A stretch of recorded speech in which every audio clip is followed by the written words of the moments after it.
নমস্কার, ময়দান স্পোর্টসের আরও একটি ভিডিওতে আপনাদের সকলকে আরেকবার স্বাগত।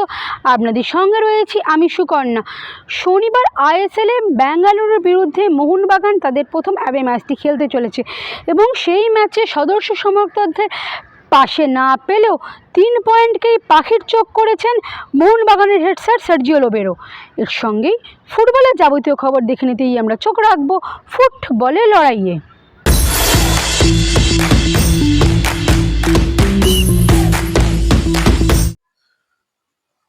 রবসনকে ছাড়াই সম্ভবত শনিবার বেঙ্গালুরু এফসির বিরুদ্ধে মাঠে নামছে মোহনবাগান। একদিকে এই ম্যাচটি অ্যাওয়ে ম্যাচ, অন্যদিকে রবসন নেই বললেই চলে, আর এটাই এখন চিন্তার প্রধান কারণ কোচ লোবেরার। শনিবারের ম্যাচে অবশ্য পাওয়া যাচ্ছে মেহতাব সিংকে। এটা যেমন একদিকে স্বস্তি দিচ্ছে বাগান কোচকে, অন্যদিকে রবসনের মতো ফুটবলার বেঙ্গালুরুর বিরুদ্ধে ম্যাচে না থাকায় বেশ চিন্তায় বাগান শিবির। তবে সবকিছু ছাপিয়ে এখন বেঙ্গালুরু ম্যাচ থেকে 3 পয়েন্ট কি পাখির চোখ করে নামছে বাগান শিবির। Let's see. We need to check. Today we have one training session. Tomorrow we have another one. And let's see after tomorrow training sessions how he is and if it's possible or not to travel with us. If you want to win trophies, you need to try to win these kind of games. It's more difficult to play away than at home. Yes, it's difficult to play against BFC in their stadium because the history, you know very well how difficult it is to win there. Yes, but if you want to win trophies, finally you need to try to find the solutions to compete in the highest level and not try to find excuses, no? Because finally we are speaking here, we are going to play away against, we need to be ready. We need to be ready to compete in this level against this team in their stadium. In front of our supporters in this stadium is helpful for us. No?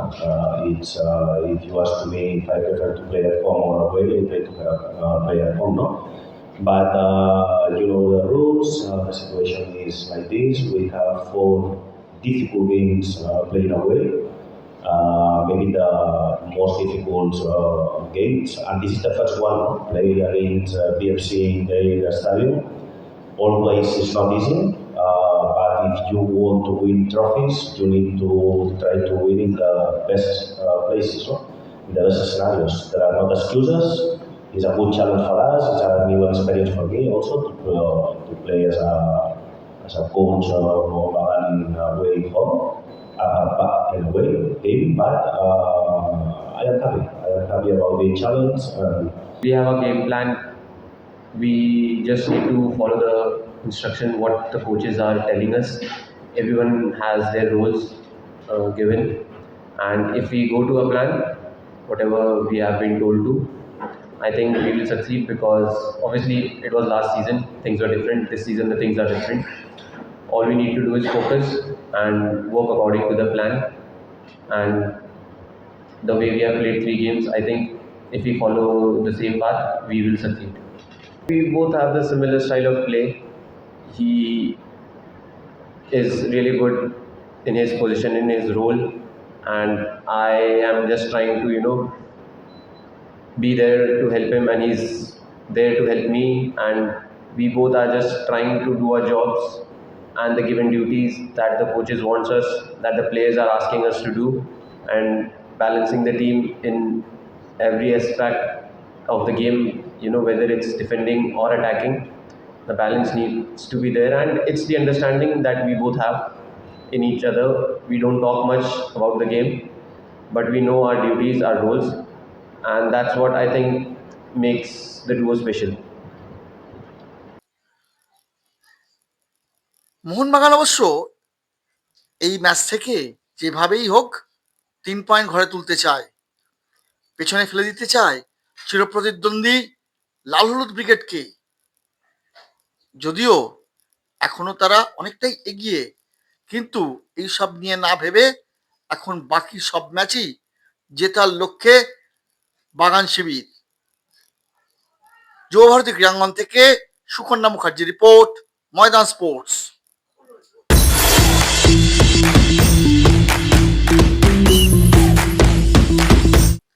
বন্ধু Jose মলিনার ডাকে এবার হন্ডুরাসের পথে বাগানের গোলরক্ষক coach Fran Martinez. মাঝপথেই মোহনবাগানের দায়িত্ব ছাড়লেন তিনি। তাই বৃহস্পতিবার বাগানের অনুশীলনে দেখা গেল সাইড লাইনের ধারে বসে থাকতে মার্টিনেজকে।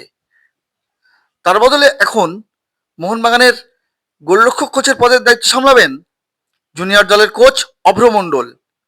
ইতিমধ্যেই তিনি দলের সঙ্গে যোগ দিয়েছেন। বাগান শিবির অবশ্য বেঙ্গালুরু ম্যাচে অভ্র মণ্ডলকে নিয়েই বেঙ্গালুরু উড়ে যাচ্ছে। আর এই ম্যাচ থেকে দলের গোলরক্ষক কোচদের দায়িত্ব সামলাবার জন্য এগিয়ে এসছেন অভ্র। বাগানের সিনিয়র দলের দায়িত্ব এবার তার কাঁধেই। এখন দেখা যাক নতুন কোচের দায়িত্বে অভ্র কিরকম ফল উপহার দেন বাগান সমর্থকদের। এদিকে ইন্টারকাশি তাদের হোম গ্রাউন্ড হিসেবে বাকি সব ম্যাচ খেলবে কিশোর ভারতী স্টেডিয়ামে। আগামী রবিবার তাদের প্রতিপক্ষ মুম্বাই সিটি, আর মুম্বাই সিটি তাদের পরের ম্যাচটি খেলবে আবার মোহনবাগানের বিরুদ্ধে। তাই কিশোর ভারতী স্টেডিয়ামে মুম্বাই সিটির বিরুদ্ধে এখন পয়েন্ট কেড়ে নিতেই মুখিয়ে রয়েছে ইন্টারকাশি। ব্যুরো রিপোর্ট, ময়দান স্পোর্টস।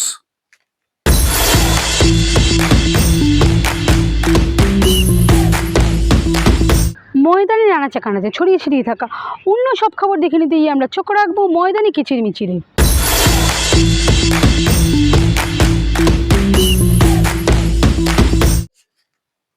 একসময় এই ক্লাব থেকে বহু ফুটবলার উপহার পেয়েছে কলকাতা ময়দান।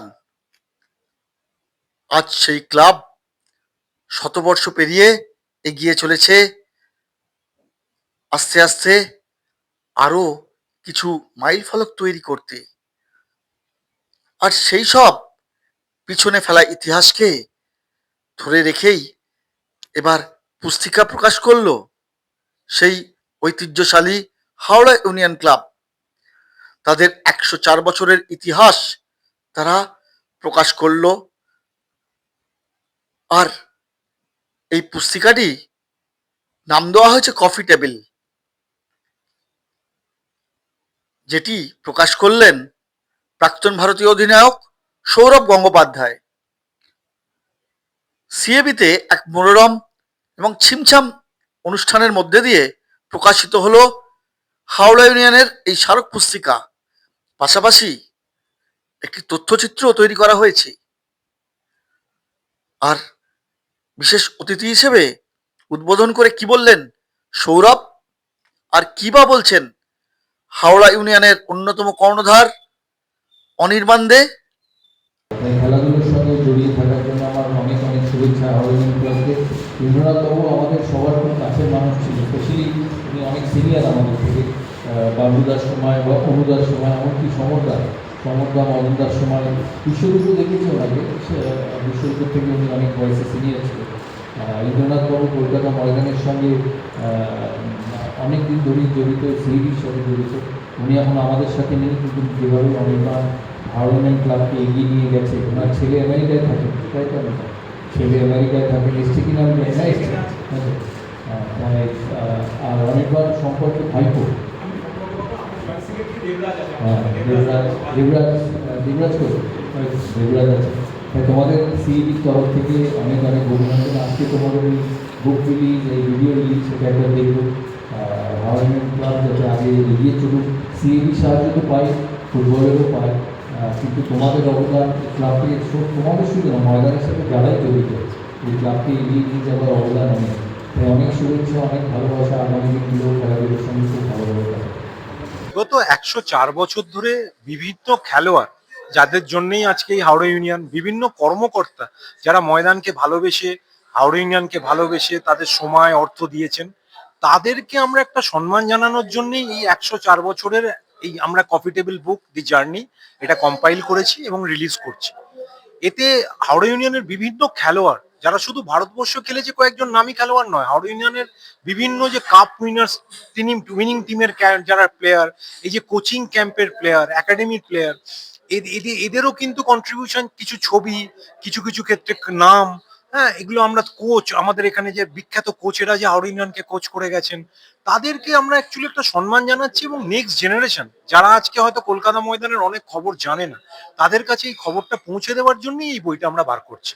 এবং সৌরভ গাঙ্গুলির সাথে হাওড়া ইউনিয়নের সম্পর্ক তো খুবই ভালো, চিরকালই খুবই ভালো। আমাদের পোস্টাল ডিপার্টমেন্ট যখন 3 বছর আগে আমাদের সম্মান জানিয়ে যে স্ট্যাম্প রিলিজ করেছিল, তখন সৌরভের হাত ধরেই সেটা রিলিজ হয়েছিল। তো আজকেও যখন আমাদের একটা বই রিলিজ হচ্ছে, তো আমরা সৌরভের বাইরে তার কাউকে এই মুহূর্তে ভাবতেই পাচ্ছি না। তো সৌরভ এসেছেন, ভালোবেসে ওটা আমাদের উদ্বোধন করেছেন। নতুন ইতিহাস লিখতেই এখন এগিয়ে চলেছে হাওড়া ইউনিয়ন, আর সেই নতুন ইতিহাস লেখার পথে আরো কয়েক ধাপ এগিয়ে গেল এখন ময়দানের এই শতাব্দী প্রাচীন ক্লাবটি। ব্যুরো রিপোর্ট, ময়দান স্পোর্টস।